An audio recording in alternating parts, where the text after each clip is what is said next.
Private Why, stupid stories, crazy animal encounters, all that in the next couple of minutes. First, quick round of Am I the Jerk? So listen for this every now and then on our social media pages where we're just like, hey, what's the situation? We thought maybe I was the total jerk in this situation. And roundtable it quick here on the playoffs. So you can certainly text jerk, not a jerk, and why you think so to 35270 if you want to join the jerk panel today. Case 1 of 3. Amy, are you ready? I'm ready. All right, am I the jerk? I was recently offered a promotion, and yes, it's more money, but it sounds like a lot of work, so I politely declined. I never even applied for it. They just sort of approached me, and now I'm being made to feel like I'm unappreciative or something, and they're treating me like I must be leaving or quitting because I didn't want to take on more responsibility. Am I the jerk for refusing a promotion? Not at all. You know what's best for your life, and just say, I do appreciate it, but that's just not the position I want, and I'm happy with where I am.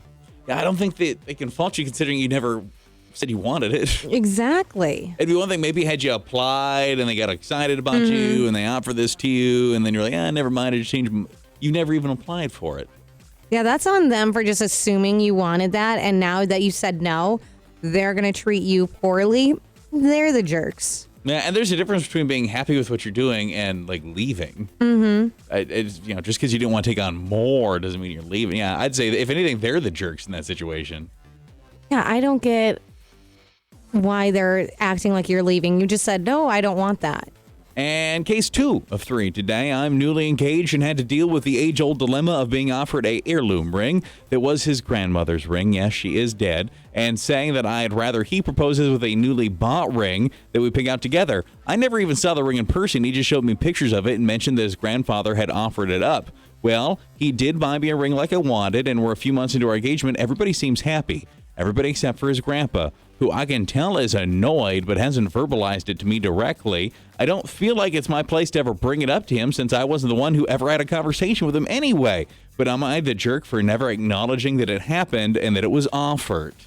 No, you've never actually seen the ring. You only saw the pictures of it. No, I do not think you're a jerk at all. And how come some families do that where they just assume everybody wants the ring, you're going to pass it down? Why? Yeah. No.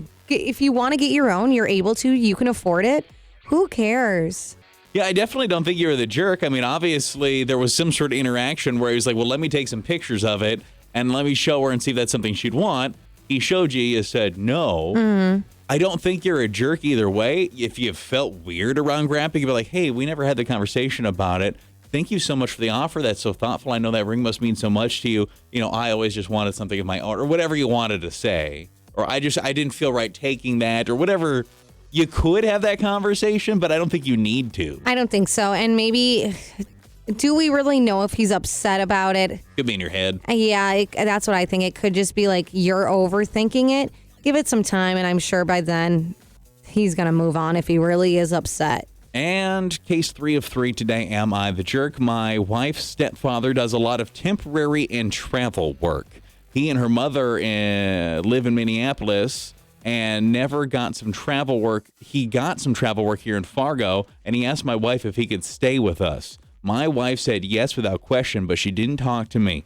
This job could take 8 months, 5 at best, 5 to 8 months. Oh. Now he will drive down every couple of weekends to Minneapolis to see his wife, but still, it's a long visit, 5 to 8 months. Would I be a jerk to ask my wife to see if he could stay somewhere else on occasion, or if he could not stay with us the whole 5 to 8 months? That is bolded. Am I the jerk for even bringing it up and being annoyed that she didn't ask me? I do not think so. I think you definitely can say something. I don't think you're a jerk at all. That's a long commitment for her to say to her stepfather without telling you. That's a pretty lengthy visit. Like, how'd you like it if all of a sudden he brought in the mother-in-law for 5 to 8 months? That's a long time. So, no, I do not think you're a jerk. And you just tell her, like, I would have been fine if it was, like, a couple weekends, a week, whatever. But that it's months and say, I need some time away from him. We need time for just us as a family. Is there certain weekends or times he can stay somewhere else? Yeah, then you could always look for things, too, to separate the two of you from that. Because now she said yes, right? Yes. So, maybe she can have a conversation where, he's like, hey, do you think you could go this weekend or blah, blah, blah. But I think you could look for opportunities, too. to be like, hey, I planned this for us outside of the house. I planned for that for us outside of the house, and keep you guys active and spending time together in situations that aren't necessarily around him. Question, where does he work? Because most places like this, when you travel, don't they usually give you A stipend. to get a place to stay? This guy's going to be saving so much money. No way. He can get a hotel for a week or a you weekend. Go get you a hotel or something. Yeah, he has the money. Yeah, I mean, I get that it's family. I do. That is 5 to 8 months is a pretty lengthy stay. I think that if there's anything you're not a jerk for maybe taking some issue with, it's that she didn't talk to you. Because, like, even if I have a hard time imagining you'd have that conversation and you'd been like, absolutely no, but maybe you could have then vocalized, like, well, but let's make sure it's not consistently 5 to 8 months without any time for the two of us to be separate. How? Yeah, that's even just why didn't she? I don't know how she didn't realize, like, that's such a long time not to even, like, think to run it by you. Mm-hmm. Because what are you going to say? No? Yeah, probably not. But you've been able to vocalize the things you had an issue with, so maybe there could have been some compromise in there. Before she said, yeah, for sure, you could stay with us for 8 months. But if you would have talked to her, maybe she could have said, like, yeah, how about you stay with us for a couple weekends, and maybe you can get a hotel, then if you need to come back. All right, let's commit to a couple of months and see how it goes. Or 1 month and see how it goes. A week and see how it goes.